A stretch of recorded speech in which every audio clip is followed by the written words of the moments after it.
back to another episode of Raising Resilient Minds. Today, we are once again joined by someone you've already heard from and loved, Miss Shalini Jain, who's back with us to talk about something absolutely essential in child's development, emotional intelligence, or as we call it, EQ. We've already explored different parenting styles with her, and now we are diving a little deeper into the emotional world of children, how they feel, express, and regulate their emotions, and how we as adults can guide them better. So, without further ado, let's get started.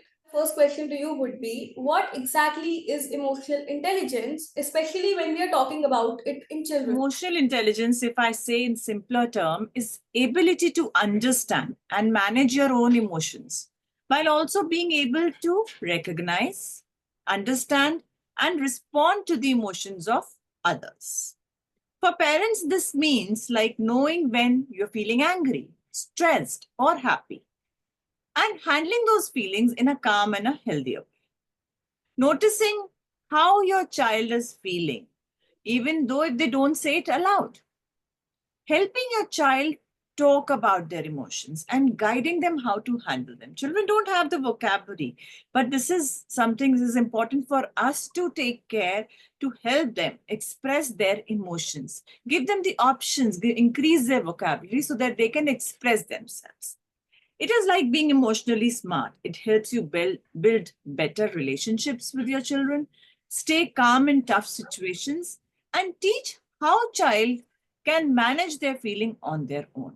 So, Mom, why do you think that EQ is just as important, if not more than IQ, for a child's success and well being? Emotionally intelligent is having a higher EQ is important because it helps you bring that self awareness.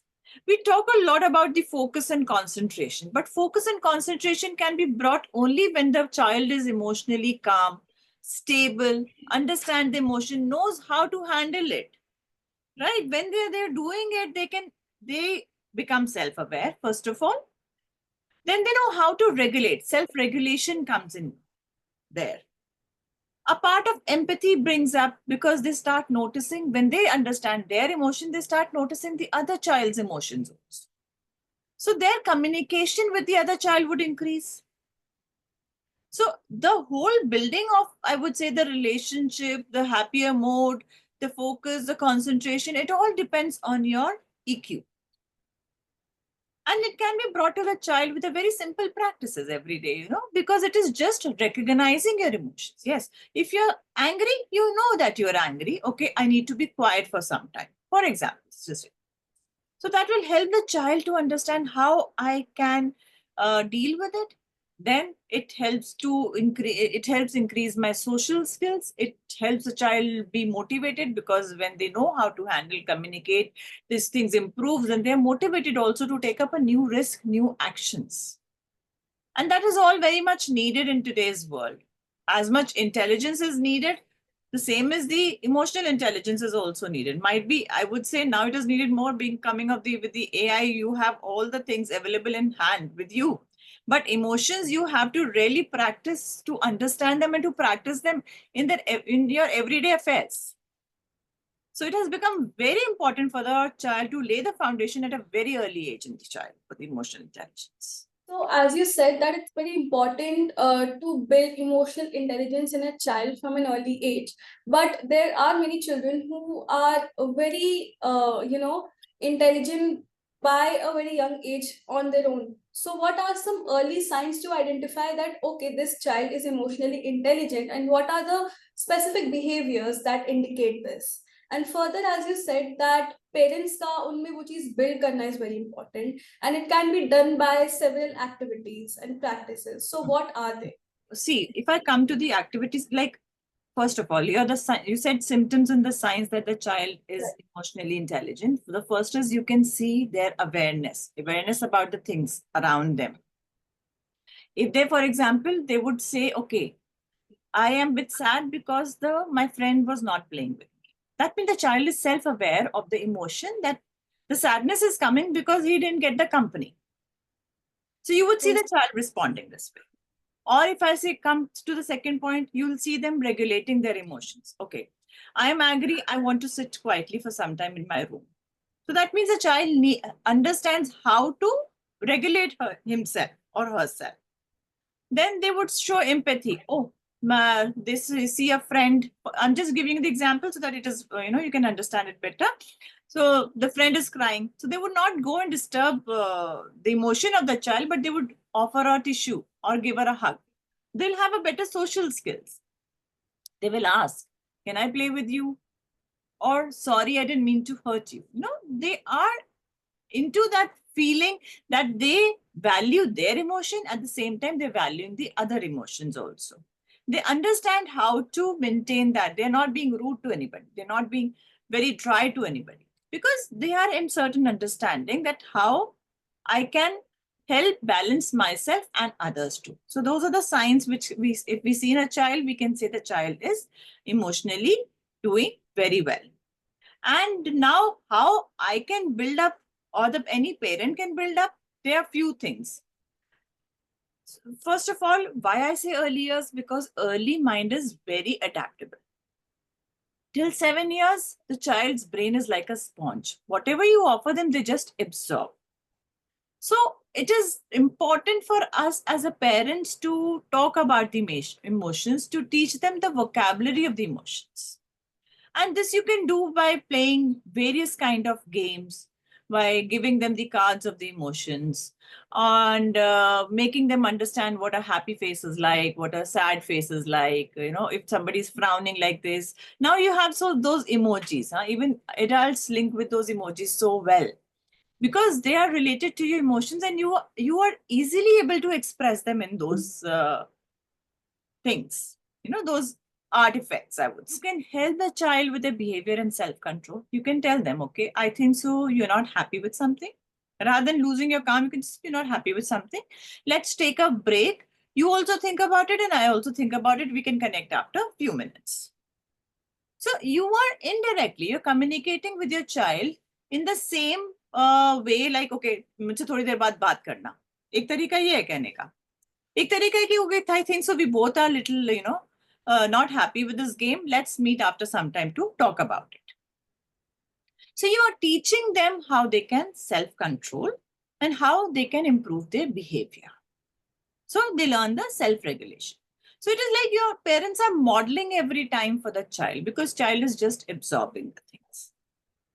Definitely, it supports a better learning. When the child becomes more focused, more aware, they show the good grades. It is the outcome. I said improving the social skills. Then the empathy building and the compassion building can be easily done at a very younger age, because they are very open to accept any idea. All the children are. You would say, okay, oh, see that child is not happy. Why don't you go and offer him this? You can try to connect, try to speak to that child. This way, we can help the children build up the social skills and the emotional skills at a very younger age, because they are easily accepting the idea.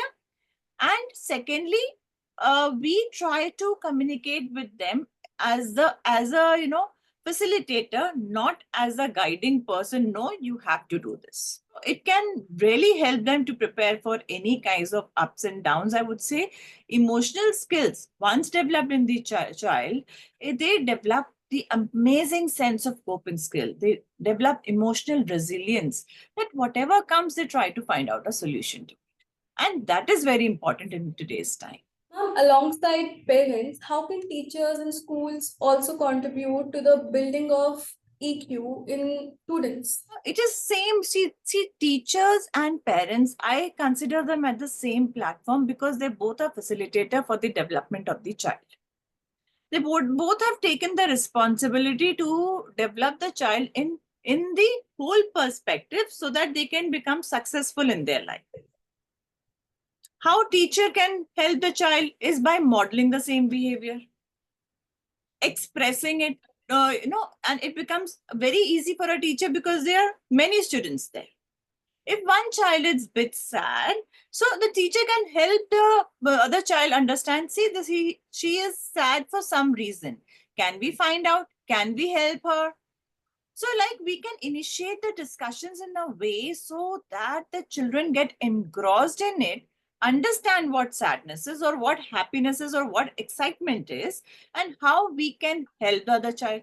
Because it is the human psychology that we understand very easily when we are able to help others. When, if I am studying something today, also, I would be able to learn more if I start communicating that learning to the other people. There's certain aspects which will open up for me when I'm teaching them. So if we hold the child responsible and ask them, oh, what emotion is this? How are this? Playing various games. There are so many games which are available right now to learn the emotions. We can offer those children to play the games. Okay, let's play the game. We can play emotional charades. We can play, even we can draw the emotions. That all these practices, when they are done in the schools, and we have the special curriculums for it, which is called as the emotional intelligence curriculums, which help the children understand the emotions and identify what are the symptoms of it. Because anger, for example, can reflect in a different way in me than it will reflect in you. So it is very important for a teacher or a parent as a facilitator to make them aware when you are angry. This can be the symptoms. This can be the symptoms. What are yours? Pick up yours. So that you can hold your anger or hold that, building up of the anger at a very lower stage. So normally, if I can state an example here, when I'm teaching about the anger or any other emotion, we talk in the terms of the steps. The step one is this, step two is this, step three is this. For example, anger, the irritation would come, irritation, then the, disappointment would come. So if the child understand it and they know how to use it, so they can balance it or cope with it at the step one, which is an irritation level. So it will not build it up to the disappointment level. So slowly and gradually, if we make them understand, they, once you understand it, you know how to hold it. If I know this is a fire and if I'll put my hand in the fire, it will burn. I will never put my hand in the fire. No. So it's just similarly like that. When child understands this, they know, okay, how it is going. And then they learn the coping skill. Same in the example or at house. You have to have your child experiment with various coping skills. Because everybody is unique. One coping skill works for me, might not work for the other person. So you have to identify yours. You have to notify that for yourself, adapt it, experience it, and then use it. So that's how the teacher and parents both can play a very good role in helping their child understand the emotional intelligence. तो ma'am हमने अभी बात की that children at young age are adaptive, right? हम उनमें कुछ भी उन्हें mold कर सकते हैं. We can explain them anything. But for parents who feel like they missed the early window, maybe their child is already over 10. Right. So is it ever too late to start working on emotional intelligence? No, it is never too late to work on any kind of learning ever in your life. So it might take few more exercises to understand or to get it absorbed, but it is very much possible. And with the upcoming study of neuroscience and the neuroplasticity, where it has been scientifically proved that your brain is getting rewired continuously. The speed is more at the lower, at the young level, but yes, the speed is a bit slow, but it is still there. So if that younger age is gone, you can still understand the emotion, understand the symptoms, regulate it. And which I always say is it is always experiment. Anybody can experiment at any age. Might be a lady of 60 years can also do, 70 years, 80 years also do. Because when you understand, it is more like towards making your life beautiful, making your life peaceful, happier.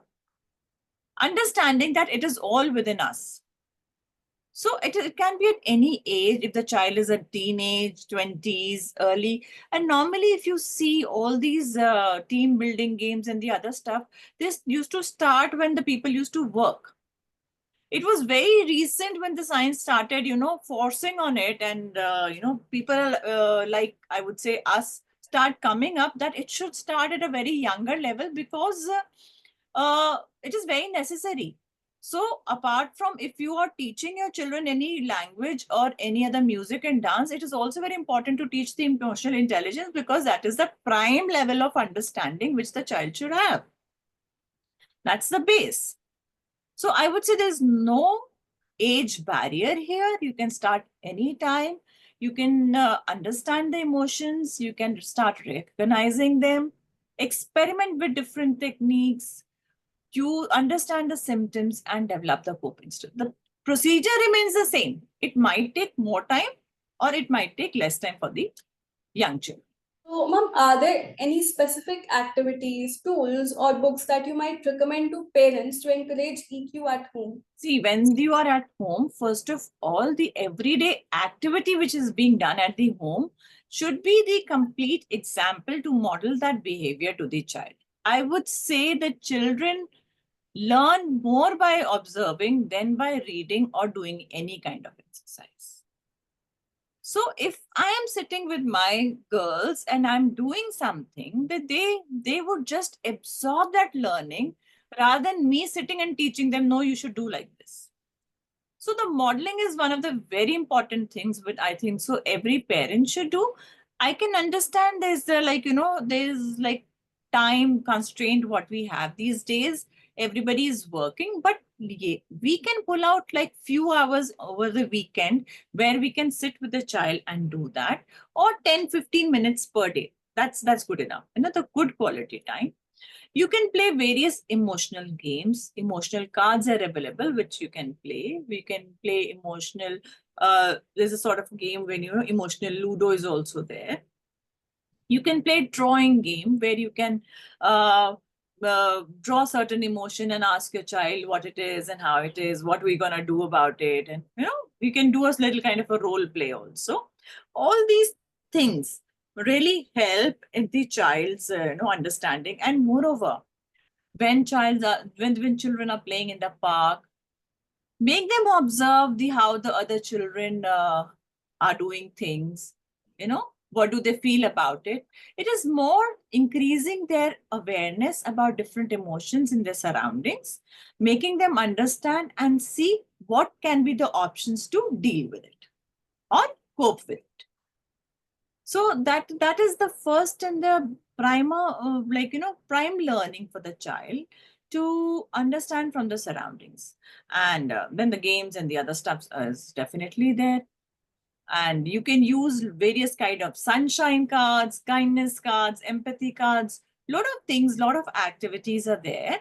And I would say in the EMBA Art Club, what I run is in, for all the parents to participate in it. We give them the activities every day in that club.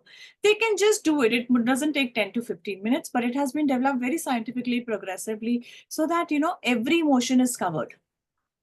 They know about it. And not purposely, okay, we're going to talk about emotional intelligence. That is not the way I would say to do. Okay, today I'm going to talk about emotional intelligence. You will learn about emotions. The child will get closed.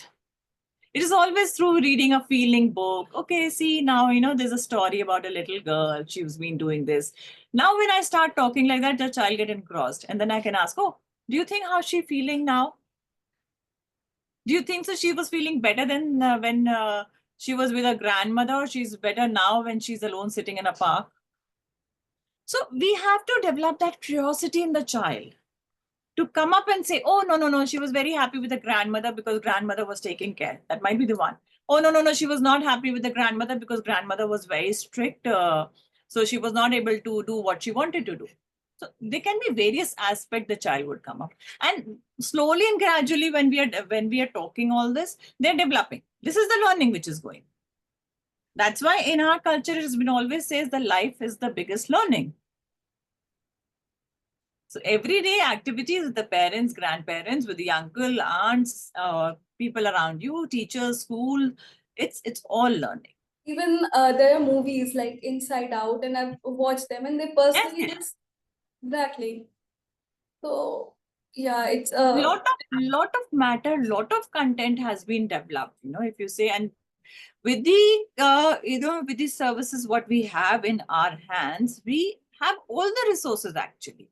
So I think so nobody is short of resources. It just matter how you take up the action now, how much you feel that how important it is, and how to take action with your children. And if you're not I would say ki if you don't have the parents don't have the time, and the school has a different curriculum, there's are different learning processes also where you can help the take the services from outside to help your children go through once a week class, good enough. At least they're becoming aware. So, ma'am, as we reach to the end of our segment, what message would you like to give to the caregivers raising the next generation of emotionally intelligent youth? See, for the caregivers, I would say first practice yourself and don't preach. It is something which is not to be guided. You model yourself, let your children learn from you, whether it is a teacher, whether it is a parent. See, there's a difference. I have seen some, the teachers will be shouting at the top notch, huh? And then they would say, okay, we'll talk about empathy today. The child will be closed, they will not listen to you because you've been screaming. There's a way to communicate, and raising your voice is not the way to communicate. So for the givers, the first and most important thing I would say is first work on yourself. See, how you are, because they are absorbing you. They will be like you, no matter what.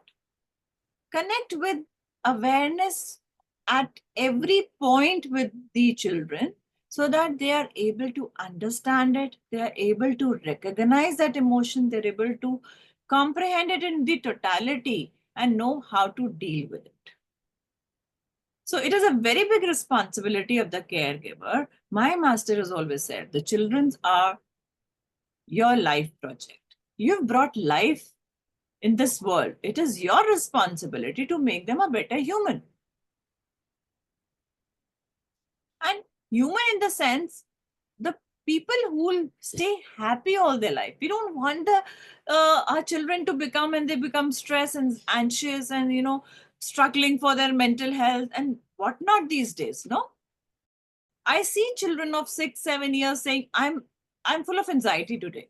They don't even know the word of anxiety, but yes, they have heard it in their house. I'm so anxious today, so they're repeating that. So my request is to check on your vocabulary, what you're using with the children. Make the children understand every word what you are saying, so that they don't use it as that way, because words have power. What you say, what you throw in the world come back to you. So be very mindful of what you are doing, because you are the role model for them. They are absorbing you and they'll be exactly like you. And I think a lot of parents will walk today with not only a better understanding of what emotional intelligence is, but also a how behind nurturing it. To all our listeners, remember a child's ability to feel and express emotions safely can shape their confidence, relationships, and even academic growth. And it starts with the small, everyday moments. Thank you once again, ma'am, for joining us. It's always such a pleasure to have you here. Thank you.